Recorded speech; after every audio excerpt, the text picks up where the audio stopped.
One time paper cup পরিবেশ বান্ধব বিকল্প হিসাবে গ্রহণযোগ্য পাচ্ছে। বাহিরের অংশের 90 থেকে 95% কাগজ থাকে, renewable resource.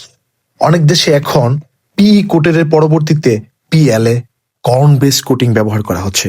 Water base coating নিয়ে গবেষণা চলছে।